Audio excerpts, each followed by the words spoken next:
Selamat datang di sesi yang keempat. Objektivitas untuk hari ini adalah mempelajari tentang suatu komponen yang dapat menguatkan sinyal. Selama ini kita hanya mempelajari resistor, dan resistor tidak dapat menguatkan sinyal. Sinyal kecil dapat diperkuat menjadi sinyal yang lebih besar dengan menggunakan sebuah rangkaian yang disebut sebagai transistor. Transistor memiliki arus basis dan arus kolektor, di mana arus basisnya mengontrol arus kolektor. Karakteristik dari transistor adalah jika arus basisnya kecil, maka arus kolektornya juga kecil, dan sebaliknya jika arus basisnya besar, maka arus kolektor menjadi lebih besar. Dan perbandingan antara IC dan IB memiliki satu konstanta tertentu. Untuk membangun sebuah amplifier, kita tidak hanya memerlukan transistor, tapi juga memerlukan resistor dan catu daya. Hal ini diperlukan untuk menghasilkan suatu nilai konstan tertentu untuk IB dan IC yang kita sebut sebagai IBO dan ICO. Kita sebut IBO dan ICO dari transistor sebagai titik kerja dari transistor. Kemudian kita hubungkan rangkaian tersebut dengan sinyal kecil yang kita ingin perkuat, dan sinyal tersebut akan melakukan kontrol terhadap output. Jika sinyal IBT berupa sinyal sinusoidal yang kita berikan di titik operasi IBO, maka kita dapatkan bahwa total arus basis berdasarkan waktu itu sama dengan IBO ditambah IBT. Dan ini akan menghasilkan arus di kolektor yang mengikuti arus pada basis, tapi dalam skala penguatan yang lebih besar. Sehingga dikatakan bahwa arus IC itu dikontrol oleh IB dengan suatu konstanta proporsional K, di mana K-nya adalah lebih besar daripada 1, sehingga kita dapatkan penguatan. Tujuan dari investigasi ini atau sesi ini adalah memperkenalkan sumber terkontrol dan memperlihatkan bagaimana mereka dapat digunakan untuk memodelkan sinyal kontrol dari satu ke yang lain. Kemudian kita akan gunakan sumber terkontrol ini untuk sesi-sesi berikutnya dalam menganalisa rangkaian yang dapat melakukan amplifikasi atau penguatan. Di soal yang pertama kita akan lihat ada suatu transistor dengan arus basis IBT sebesar 10 cos 100.000 T mikroampere, kemudian ICT arus kolektor sebesar 100 IB, di mana IBT itu sama dengan IBO plus IB kecil T dengan IBO sama dengan 30 mikroampere, dan IC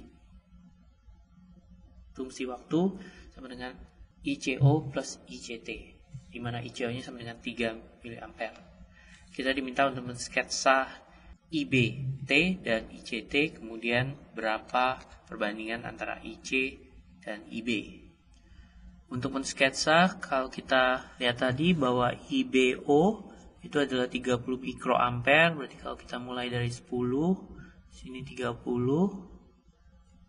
kita ada titik kerja IBO, kemudian di sini IBO,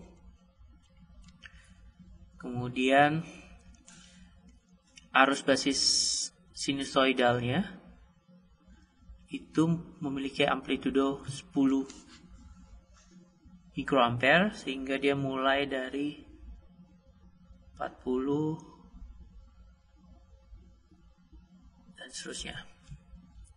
Arus di kolektor memiliki ICO sebesar 3 miliampere. Jadi kalau kita mulai dari 1, berarti di sini 3, dan ada penguatan sebesar IC T sama dengan 100 kali dari IBT, sehingga apa yang menjadi 40 menjadi 4 miliampere, sehingga outputnya menjadi kurang lebih seperti ini.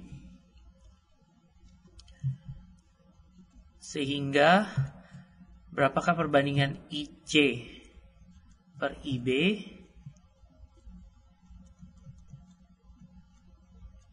Kita dapatkan 100. Jadi penguatannya adalah 100 kali. Selamat datang di soal yang kedua. Kali ini kita akan melihat suatu elemen baru yang disebut sebagai sumber terkontrol. Berikut adalah gambar elemen ini untuk persamaan IC sama dengan 100 kali IB. Elemen ini disebut dengan CCCS.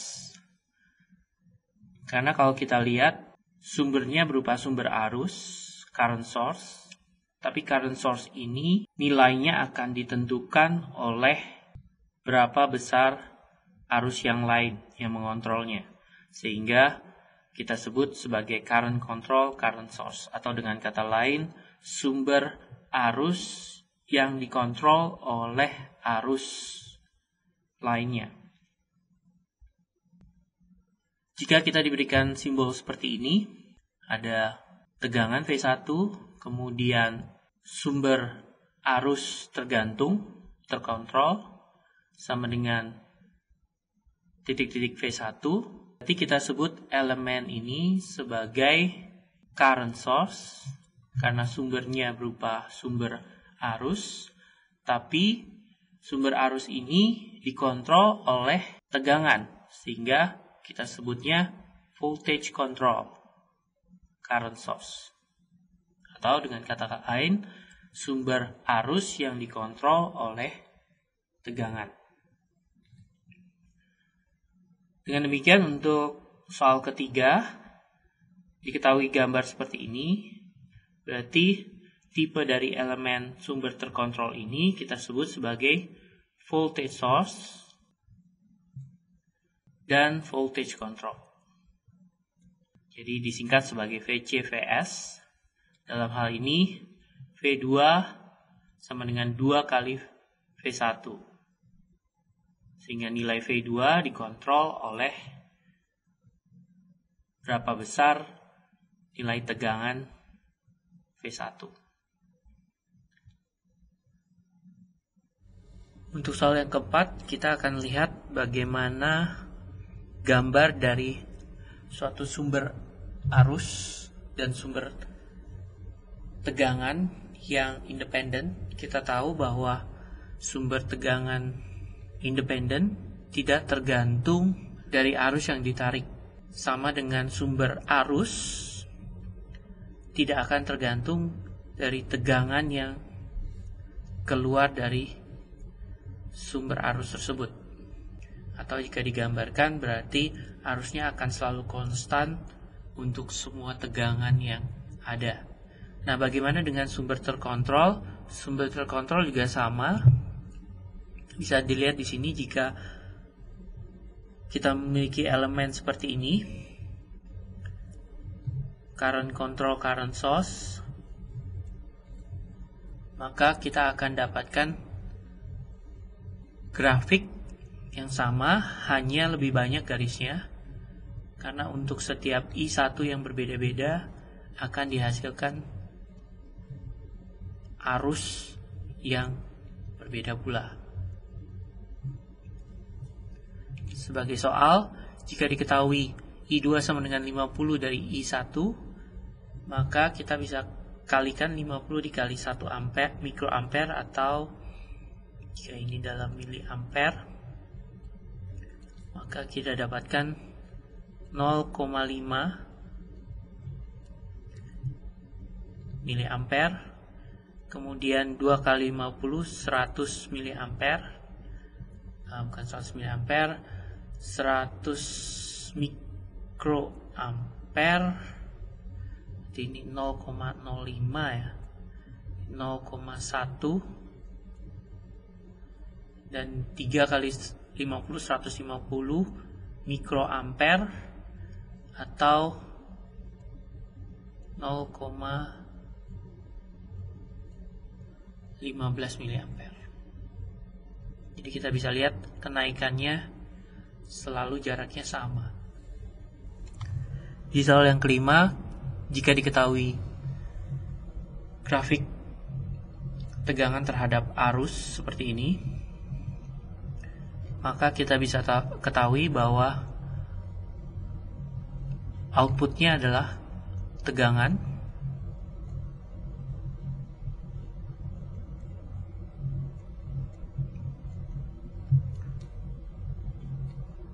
inputnya juga berupa tegangan.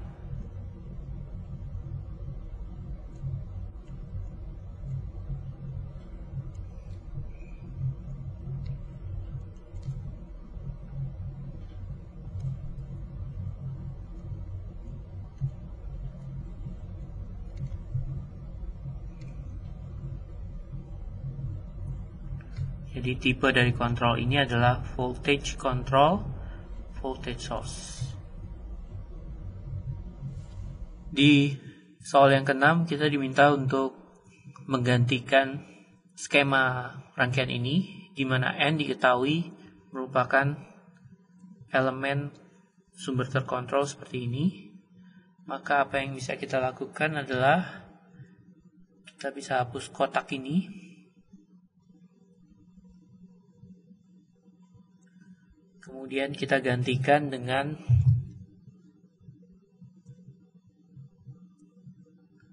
V1, dan di mana V1 terhubung di mana V2 itu dihubungkan dengan 2V1. Jadi ini adalah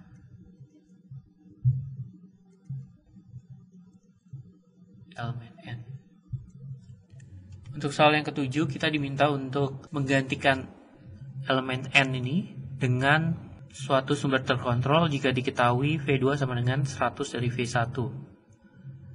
Sehingga kita bisa hapus N dulu. Kemudian kita gantikan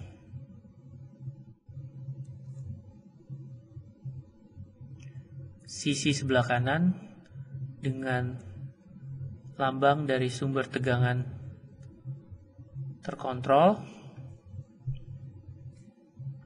di mana V2-nya sama dengan 100 dari V1. Di soal yang ke-8 kita lihat jika ada rangkaian seperti ini. Kemudian kita diminta untuk melakukan analisa rangkaian. Maka pertama kita tentukan ground dulu. Kemudian kita dapatkan di node 1 V1 min Vs plus V1 per 1000 sama dengan 0. Kemudian di node 2 kita dapat 50I ditambah V2 per 1000 sama dengan 0. Bisa dilihat dari persamaan ini hanya ada 2, tapi kita ada 1, 2, 3 variabel yang tidak diketahui. Jadi sepertinya lebih 1. Nah, untuk menyelesaikan ini kita harus mencari yang disebut sebagai auxiliary equation.